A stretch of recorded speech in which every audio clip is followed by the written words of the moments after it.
矛盾同偏執嘅生命體吳永新15小嘅自卑、狂妄同大編劇幻想喺邊路人眼中，吳永新15小係一個舉止誇張，喐啲就發神經、大發雷霆嘅狠角色。不過，如果我哋剝開佢嗰層帶刺嘅外殼，就會發現15少呢個名號背後，其實只係一個被困喺童年陰影同自卑泥潭入面，驚到震晒嘅細路仔。佢直情係一面鏡，完美演繹咗咩叫極度自大嘅本質，就係極度自卑。為咗維持呢一種病態嘅平衡，佢甚至將自己活成一個成日沉迷喺自己劇本入面嘅大編劇。扭曲嘅起點，由受害者變做加害者。15少嘅自卑唔係憑空變出嚟㗎，原生家庭嘅破碎或者缺失，喺佢心靈深處畫咗個點填都填唔滿嘅黑洞。而後生嗰陣喺職場上俾班同事集體欺凌，更加係徹底將佢嘅自尊心碎屍萬段。心理學上有一種防禦機制叫認同施暴者。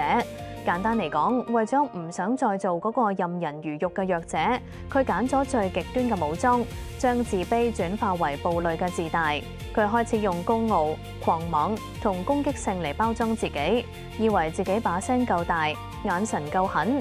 以前那個無能為力嘅自己就唔會俾人睇穿。而大編劇嘅妄想，成日活喺算計同劇本之中，同一般普通莽夫唔同。15少最核心嘅心理防禦係佢自以為是嘅高智商同好計謀。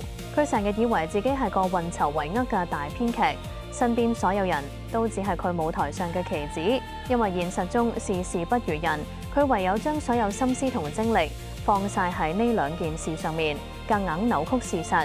每當現實升佢一巴，或者出現對佢不利嘅鐵證嗰陣，佢個編劇大腦就會開始瘋狂運作。佢會用盡各種歪理，斷章取義，夾硬將黑講成白，試圖扭轉乾坤，營造一種全世界都迫害緊我，但我依然睇透一切嘅受害者兼英雄形象，精心設陷阱害人。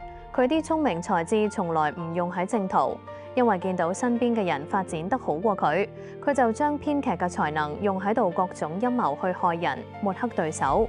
佢成日沉迷喺點樣設局、點樣放暗箭，試圖用毀掉人哋嘅方式嚟掩飾自己嘅失敗。3. 信和失控，大聲夾惡去掩飾骨子裏嘅戰鬥，要睇穿15小嘅虛張聲勢，同埋佢嗰個大編劇劇本嘅幻滅。信和怒罵桑比嗰一幕，絕對係最經典嘅心理切片。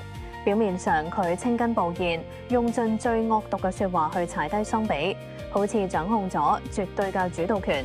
但只要細心留意佢嘅肢體語言，就會發現呢場失控其實係一場牌底盡露嘅歇斯底里。因為喺嗰一刻，桑比根本冇跟佢個劇本去演，佢苦心設計嘅計謀當場崩潰。嗰一刻，高分貝嘅怒罵唔係威脅，而係求救同恐懼嘅變調。佢眼神閃過嘅唔係狠辣，而係親眼見到自己權威瓦解嘅驚惶。佢隻手喺度抖，心喺度戰，即係廣東話俗稱嘅驚到連個靈魂都震埋。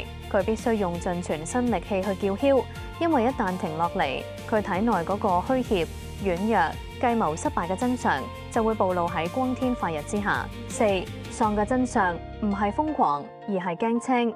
側邊嘅人成日形容15小做事夠喪、夠瘋癲，但呢一啲其實只係佢用嚟嚇退對手嘅保護色。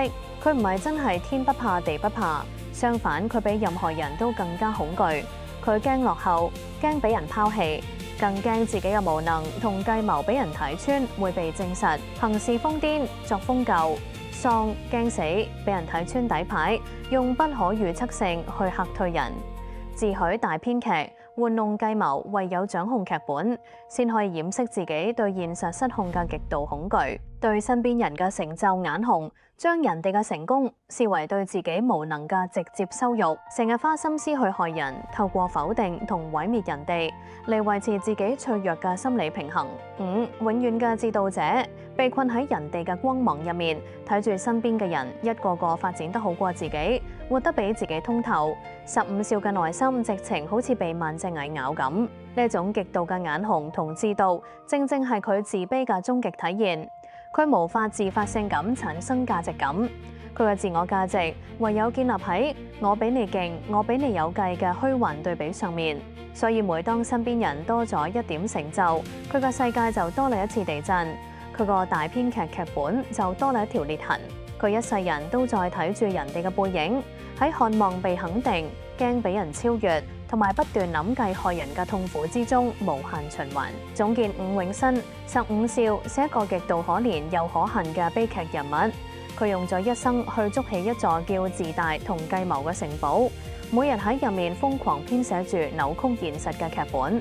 不過嗰張編劇椅上面坐住嘅，其實只係一個因為驚受傷、驚俾人拋棄而隨時準備走佬嘅膽小鬼。佢嘅計謀有幾陰險，佢嘅狂妄有幾刺眼，佢內心嘅虛怯同恐懼就有幾令人覺得可悲。